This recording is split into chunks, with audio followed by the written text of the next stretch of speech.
тоқуды бастаймыз.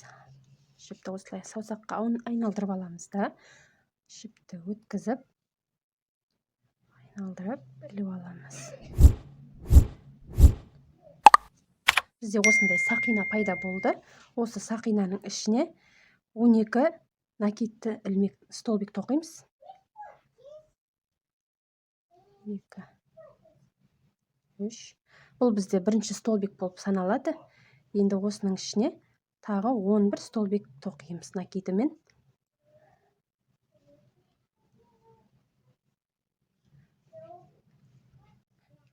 Он екі столбик тоқыдық. Енді мына жібімізді ақырындап тартамыз. Және мына қатардың басымен біріктіреміз.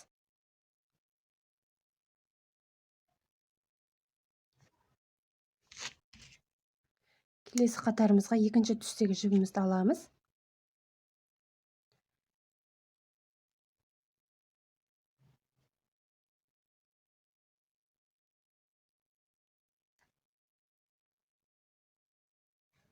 Бір, екі. Жіпті ілеміз крючокқа. Осы жерге, осы мынау жаңа біздің өткізген жерімізге тағы бір жарты столбик тоқимыз. Мынау бізде бірінші столбик болады, мынау екіншісі. Тағы жіпті ілеміз. Келесі столбикке мынаған жаңа тоқыдық, енді мына столбикке де 2 жартылай столбик тоқимыз.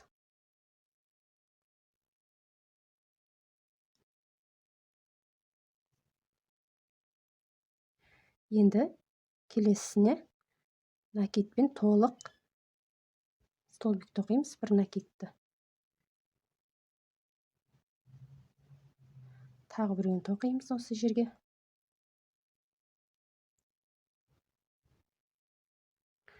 Енді келесісіне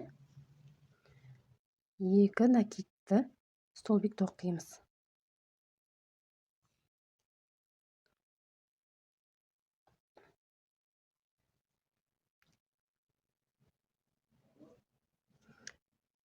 Екі накид, тағы да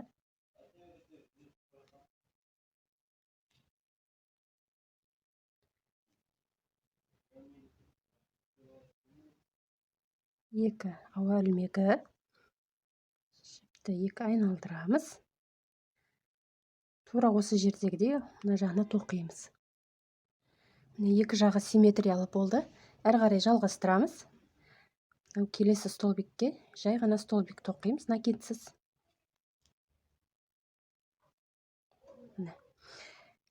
Енді жіпті ілеміз крючокқа. Тағы біздің сақинамыздың ортасына өткізіп, жіпті тартып шығарамыз.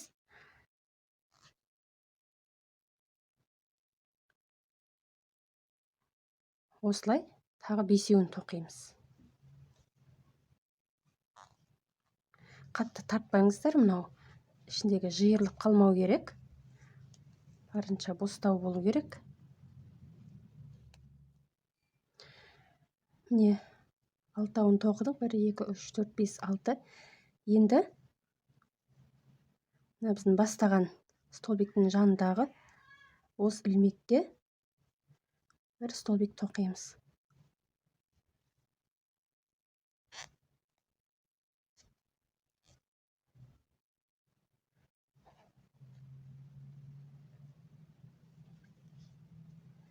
Қатардың басымен біріктіреміз.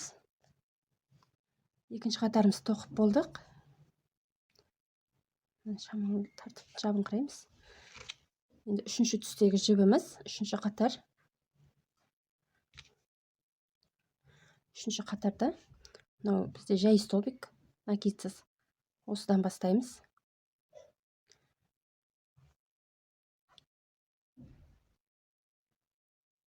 Осы жерге тағы бір столбик.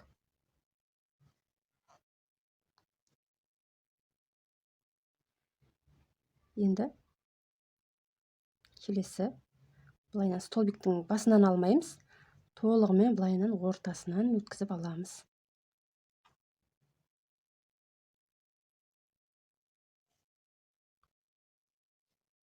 Осылайша мына жерге дейін тоқып шығамыз. Соңғы столбигімізді тоқып жатырмыз.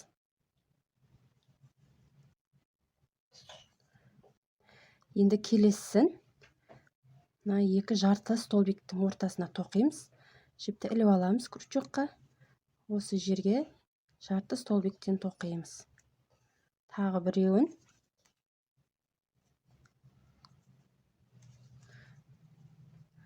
Осылай ара-арасына 4 рет орындап шығамыз. Екінші. Әрі қарай екі накиді бар. Бір накидті столбиктердің ортасына тоқимыз. Жіпті іліп аламыз крючокқа. Осы жерден өткізіп, дәл осы жерден тағы біреуін тоқимыз. Мына жерге тағы тоқимыз екеуін.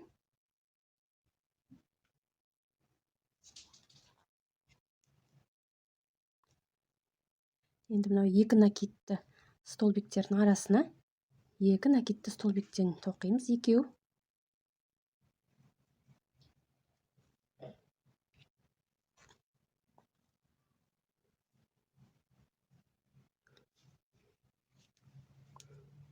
Осындай болып шығып жатыр. Енді мынау біз ауа ілмегін тоқыған жерге екі накидті столбик тоқимыз.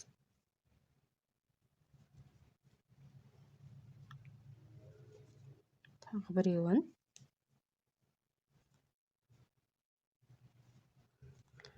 Екі ауа ілмегі. Осы жерге тағы да екі накидті столбик тоқимыз. 1, 2, 3.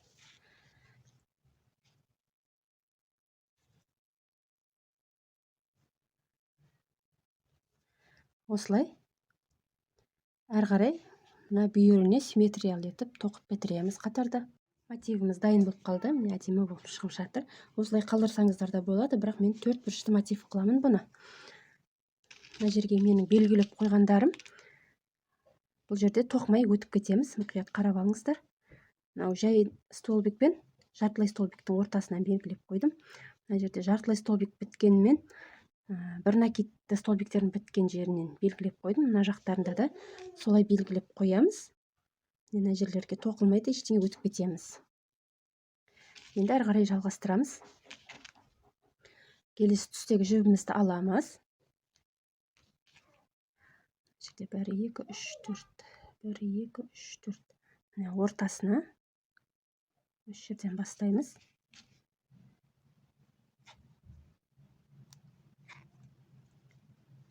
1, 2, 3, 4. Жіпті екі ораймыз крючокқа. Мына жерге екі накидті столбик тоқимыз. 1, 2.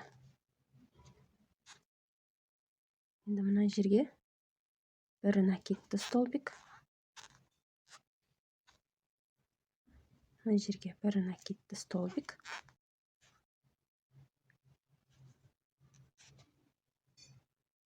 Енді әрі қарай жай столбиктер тоқимыз.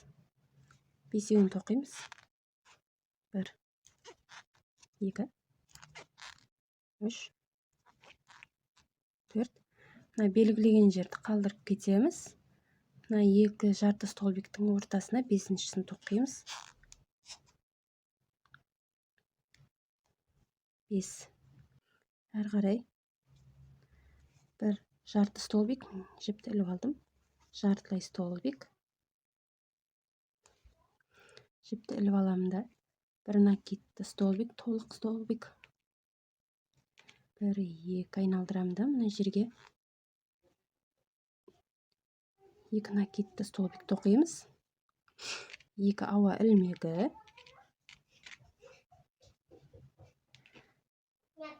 Жіпті екі айналдырып аламыз.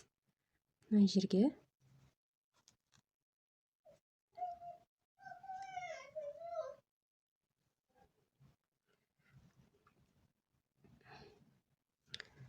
екі накидті столбик.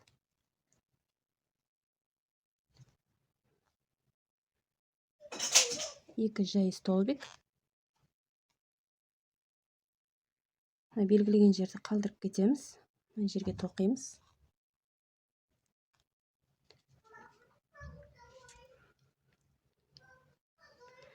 Енді жарты столбик үшеуін тоқимыз.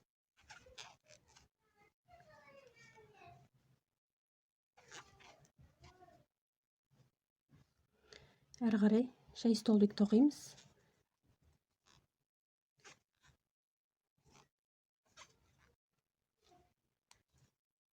Енді мына ауа ілмегі тоқылған жерге 2 жай столбик,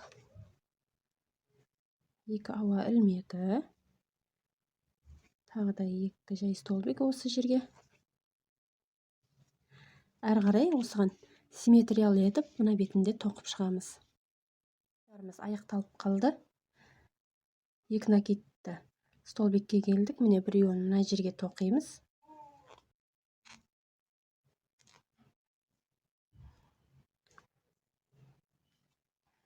Тағы айналдырып алып, екіншісін біздің қатарымыз басталған жерге, осы жерге тоқимыз.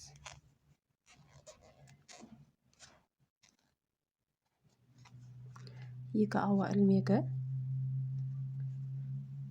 қатардың басталған басымен цепочкаға қосамыз, біріктіреміз. Осындай болды. Келесі қатарымыз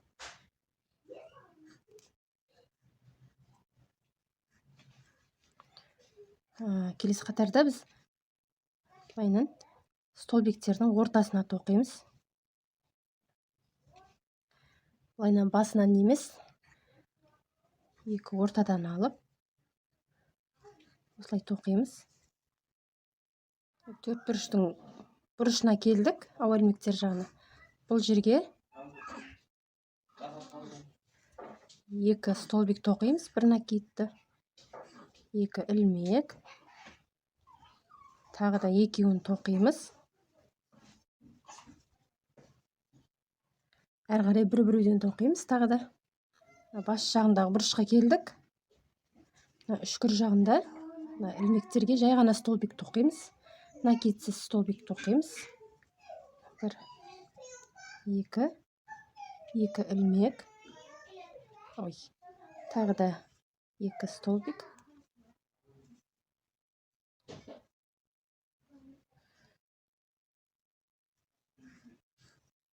Әрі қарай накидті столбик тоқып кетеміз. Осылай соңына дейін бітіреміз. Мотивтің соңына келдік. Соңғы бұрышына жай столбик, накидсіз столбик тоқимыз. 2 ауа ілмегі.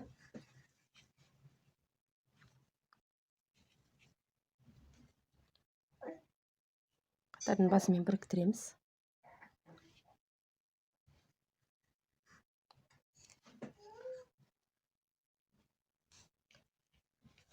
Не осындай болып шықты. Бұндай мотивтер плеттерге әдемі кетеді. Мына узорлары. Сіздер де тоқып көріңіздер. Видео ұнаса лайк басып тіркелуді ұмытпаңыздар. Каналға келесі кездескенше сау болыңыздар.